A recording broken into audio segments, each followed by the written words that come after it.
하나님을 찾고 의지하는 사람 먼저 에스겔 27장을 읽으십시오. 스닐 5절. 스닐은 안티레바논 산맥의 남쪽 여러 산 중 가장 높은 산인 헤르몬산을 가리키는 아모리인의 명칭입니다. 시돈 8절. 도로에서 북쪽으로 40여 캄지점에 있었던 시돈은 페니키아에서 가장 오래된 도시로 피니키아 각 도시의 어미라고 불렸지만 후에 도로에 의해 점령되었습니다.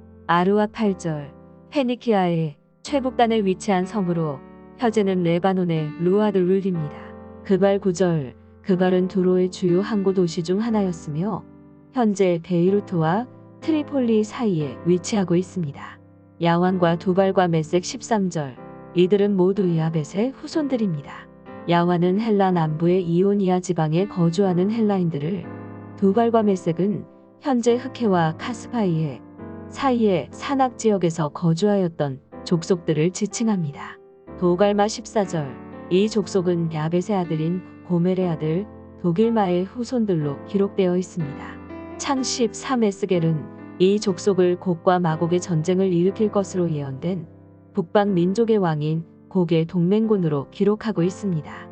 동풍 26절. 도로의 동쪽에 위치한 바벨론을 상징합니다. 1. 도로에 대한 애가 27.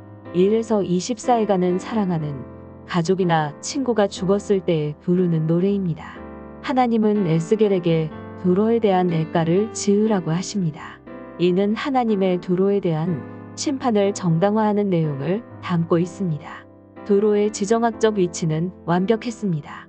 해안의 아름다운 두 항구를 기점으로 왕성한 무역을 하였고 상업적으로 무역을 하기에 너무나 좋은 위치와 군사적으로도 요충지라 고대시대의 도로는 앞으로도 발전할 가능성이 높아 미래가 밝았습니다. 그뿐만 아니라 도로는 뛰어난 인적 자원이 많았습니다. 당대 최고의 선원과 기술자들을 보유하였고 도로의 군대도 뛰어난 군인들로 이루어져 있었고 해외에 뛰어난 용병들을 고용해 도시를 지키고 있었습니다. 이토록 모든 면에서 완벽하고 물질적 풍요로움의 도로는 스스로 자만함에서 헤어나오지 못하였습니다. 솔로몬은 들꽃을 보면서 그 안에 담긴 하나님의 영광을 발견하고 자신의 영광이 들꽃의 영광보다 크지 못하다고 말했습니다. 그의 배의 도로는 자신의 아름다움과 완전함에 취하여 살았습니다. 우리는 부족함 없는 것을 떠나 풍족함 속에 살고 더 나아가 완벽한 것들을 추구합니다. 하지만 하나님 없는 완벽함은 가장 멸망하기 좋은 상태이며 부족함이 없어서 하나님을 찾기도 더욱 어렵습니다. 병자가 병원을 찾듯이 자신의 부족함과 죄악, 인생의 허무함을 깨닫는 사람이 하나님을 찾습니다. 그러니 부유함과 완벽함도 하나님의 축복이지만 가난과 부족함도 하나님을 찾고 의지하기에는 더욱 좋은 환경과 여건이 될 수 있습니다.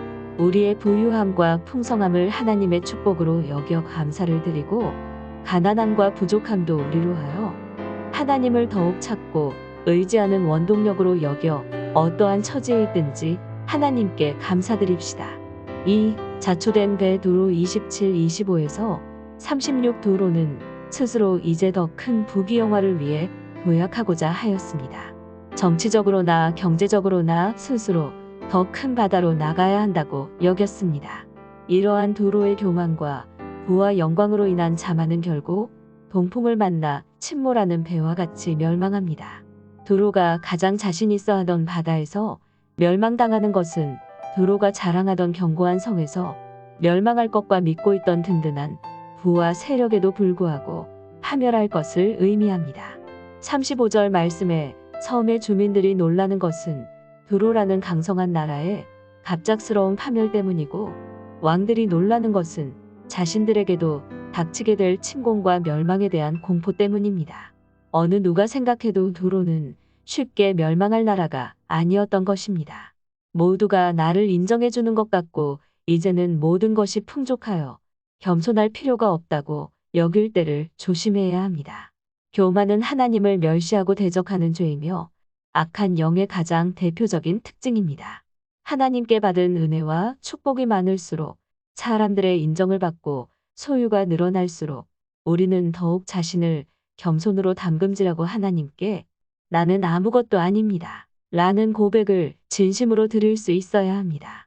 왕이 된 솔로몬이 하나님께 종은 작은 아이라 출입할 줄을 알지 못합니다. 라며 기도한 것처럼 우리는 날마다 하나님의 말씀을 들으러 그분께 작은 아이로 가까이 나아가야 할 것입니다. 겸손한 사람에게는 지속적인 평화가 있고 교만한 사람에게는 잦은 시기와 분노가 있다. 토마스 아 켐피스